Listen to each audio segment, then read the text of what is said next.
Hi, I would like to introduce Phil Saeed. He is our business and marketing teacher at Indian Hill High School. He actually started his career as a sales and account management for 20 years. 20 years. And then he made the really great decision to share all of that knowledge as a teacher. And he has been doing that for 21 years. Correct. And 17 of them at Indian Hill Yes. High School. Yes. So we're so excited to talk about that, though Phil's name might seem familiar because he's also one of the great champions of our DECA program and is a coach of both softball and football. Correct. Got it all ready? Yeah, I'm ready. Okay, so I think we have to jump in and we have to talk about DECA to start with.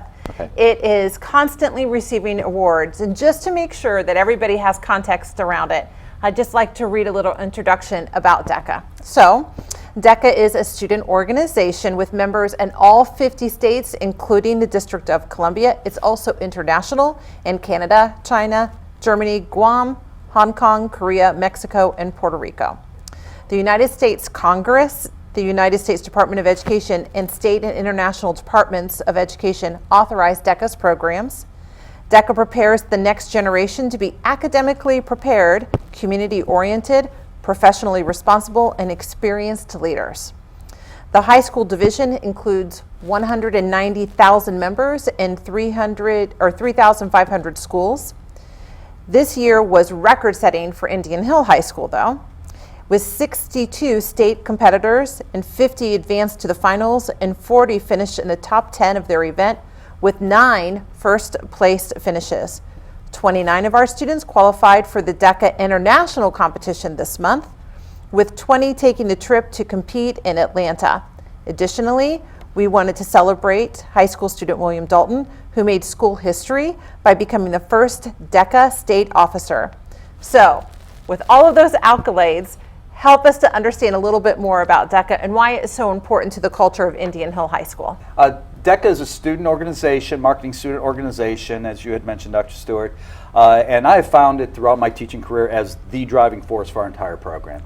This is something kids want to do and be a part of. And I think the real reason is our kids have so many great opportunities in all of their coursework. And this is one where they get, one, to do something, and they get choice in the matter. So a student can do a case study or a role play. And those who can think on their feet, that's the kind of thing they go with. Some others will go with a set presentation, one they've created, which if I was doing it, that's what I would do. I want to know what I'm saying when I'm going out there. And they come up with the presentation. Some of those include a paper. And along with that, there's a comprehensive 100-question multiple choice test that they take. And I think one of the reasons for our success here at Indian Hill is those are 3 great categories where we excel. We're great at taking the tests. We have tremendous presenters. If you see them versus other schools, I'm not just saying it, we shine.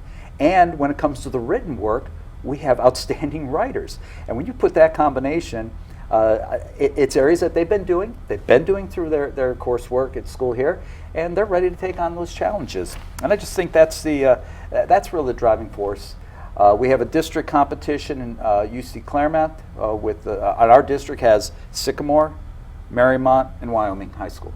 No slouch schools there. Right. Strong competition, and all those schools excel. And from there, we had the state competition in Columbus in March, which we had recently. And I've told the students, I didn't know what to expect this year, and I wasn't sure about where their heads were, and they knocked it out of the park and just blew me away, pretty much like they usually do. Right.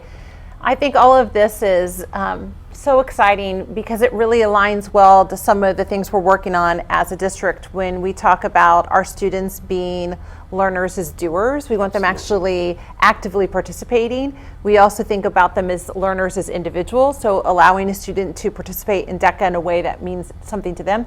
And then learners as the whole child, and the idea of having to practice some of those skills about organization and planning and all of those that we know will be important after high school as well. Speaking of after high school, you've been with us for 17 years, so you really have seen the value of this, not only with our current students we have, but keeping in touch with students who are excited about this work and this is what they do after high school, continuing all into adult life. So I'd love to hear your perspective about that. Well, being a project-based class, again, they are getting to do, and they're realizing skills that maybe they did not know yet that they possess. They have to do presentations, something they're going to do further on. They're having critical thinking skills fully developed. They're working as an individual, sometimes with a partner, sometimes with a team. We know in any professional setting, you have to be ready to take that on. Right. And what role you're going to play within that team. And I think that helps them a lot, because both Mrs. Schonauer, Susan Schonauer, and I, we get feedback from students. Oh, I was able, as a freshman, to apply for this because of my experience. I was able to speak to a group because of this. I've seen former students who have gone on beyond what their own parents maybe thought they could do, and I'll get pictures sent, or we'll get an email sent, and here they are standing in front of an audience, and it's very satisfying to sit back and reflect on where was he or she, what did we see them go through, some of the trials, tribulations, some of the successes, and now look at where they're at. And it doesn't have to just be in the traditional business field. No matter what they're going to go into, if you're going to be a dentist and have your practice, you have your business. That's and right. You're going to have to have customer service, market yourself, and they're gaining these skills, and they're ready to go on. They're ready for it in college. One of my favorites is when I get a student, I've had a few times, can I have the notes that you had on this particular topic, because you've got more depth than what I'm getting in my intro class in business. So it says to us we're doing something right. That's right. So we've talked a little bit about some of the opportunities they have in class for organization and presenting. Just can you draw a little bit of an image for us? What does a typical day look like in your class? I bet you there isn't a typical day. I was going to say, there isn't a typical day. Maybe an activity that you plan, or a lesson that you teach, just to give us an idea of what it looks like in there. Well, I've asked students, what do you think my favorite project I've had you do? And the majority of them know it's junior year, we do a selling project. Okay. And they get to pick the product, school appropriate, and they have to sell it to me, not just PowerPoint in front of class. I take on the role, which I love doing, of whoever the customer is and whatever the situation is. And they have to go through all the steps, 8 steps of selling, and they have to finalize that sale with me. And it's great because the student who is a little awkward yet and shy, I make sure I'm coaxing that person to build some confidence. The ones who pretty brash and have it, we have some fun. Yeah. We have some fun with it, you know. And this is what we do in the fall in preparation of beginning with DECA. Whether they've done DECA as a freshman or sophomore, or maybe they're brand new with it, this helps the whole idea of I'm presenting something to an adult. I'm presenting my concept, my ideas. I'm selling them the fact that my ideas are good and why. I'm supporting them. And it is my favorite, because I just feel, and I've been doing this ever since I started teaching.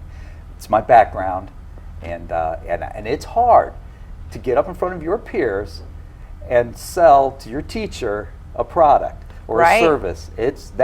Try doing it if you haven't done it before in front of your peers. It's very, very difficult for a lot of people, even those that are fairly confident. And I just think about all the opportunities that presents to them, because in life they are going to have to sell themselves for a promotion or for a job interview or that college internship that they're looking for. Exactly. So what a great opportunity for students. Let's switch gears just a minute. You've been really great for us, and you've helped us think about business and marketing beyond just these courses. And this year, for the first year, we offered personal finance. Yes. And it was a huge hit. So tell me a little bit about that class. Well, I can't even begin to tell you how excited I was when Mr. Damadeo came in and talked to me, and I kind of had to sell him a little bit on the idea why I was the right person maybe to do that. I would have no doubt. but this goes back to my very first year as a teacher when I was over at Live Oaks. A young lady came in with a pay stub, And she had just started a job at Kroger and said, I'm supposed to make X amount of dollars per hour. I work this many hours, but this is all I got in my paycheck. And her parents couldn't explain to her what all these deductions were. So I went through that, and she was somewhat baffled. And I thought, we need to do something with personal finance. And I've always done something like that with my classes, even when I came here. Just a little bit of some basic things about money. Of course, I preface by saying I am not the financial guru of the world. I'm just old, and I've been through a lot of it. And I always refer back to talk about some of this with your parents. And it was great because on parent-teacher night, I had a lot of parents say, I've never had my child talk to me so much about a class, but this one, or bring me questions. And this has been a lot of fun, and going over some things with them. Because as we know as parents, we don't know anything to our kids, no matter how successful we might be. Right. But that's been kind of rewarding too. So there's been a lot of learning on my part of how to present the curriculum. A lot of changes being made from first semester to second semester. I'll guarantee a lot from now to next year on where they're at, levels they want. But the biggest thing, I just want them to go out ahead of the game. And going over some of the basics will have them ahead of their competition. And they'll be prepared, hopefully better for life, just for taking some of the snippets along with them of what we discuss in class. Absolutely. There's a couple things that you said that I think are really important and really speak to our values as a school district. One of them is that we believe our students get incredible academic opportunities here, but we're willing to think beyond the basics and think about the whole child. And this really came from some collaborative conversations between community members, parents, and teachers to say, what are some things that are missing? And so I so appreciate that I work someplace that can think beyond just the basics. And I also think it speaks to the values and the talents, the professionalism, the talent, the expertise of our teachers who, after how many years, are willing to say, sure, I'll teach a new class and I'll make changes between first semester and second semester based on it. And I just think it's evident of the talent and the professionalism that we have here amongst our teachers, and you're one of them. So I'm so thankful for you. Well, and I'll be honest, the changes that were made from first semester to second semester, my last assignment I had with my first semester class was, here are the topics we went over. Tell me what we need more of, less of, other questions, and even after we complete a unit. After we complete a unit, one of my questions, I have them do a tracking progress form for all my classes, but one of the last questions is, what else do you need to know? And you would not believe the questions that don't get asked in class, but after some thinking, put a little thought, here are some questions, and I will sit with all these questions, and there may be 20, 25 questions that come up, and I'll say, who knows the answer to this? And if they don't, of course, I explain it. But sometimes it's, oh, I believe this is what it is. So it's really driven by the student, for them to say, hey, here's what we need more of. Right. Here's what you need to talk less about, please. That's okay, because that's what I want it to be. I want it to be for them. And that's another value that's really important to us. We sometimes speak about that in the term of student agency, but it's really allowing the student voice to be an important part of the process of learning. Absolutely. So I will say, as we finish this out, I would be remiss if I didn't acknowledge two different entities, and one of them is our continued relationship with the Great Oaks program. We would not be lucky enough to have you here if it wasn't for our partnership with them, and it has been a long, successful partnership for many years, and I see that happening for many years to come. And I also could not end this without mentioning your partner, Susan Schonauer, who also teaches marketing and business classes and is equally enthusiastic about everything that's happening. So on that note, I just want to thank you for all of your time, and more importantly, for all that you're doing for our students every single day. Well, I'm so thankful. And I thank you for the opportunity. I always thank Indian Hill and the community for the great support and opportunities that have been provided for us. And I can speak on behalf of Susan Schonauer also. We are both amazingly blessed to have the opportunity to be here. So thank you, and thank you for your time. Thank you, and thank you everybody for being part of Masterclass.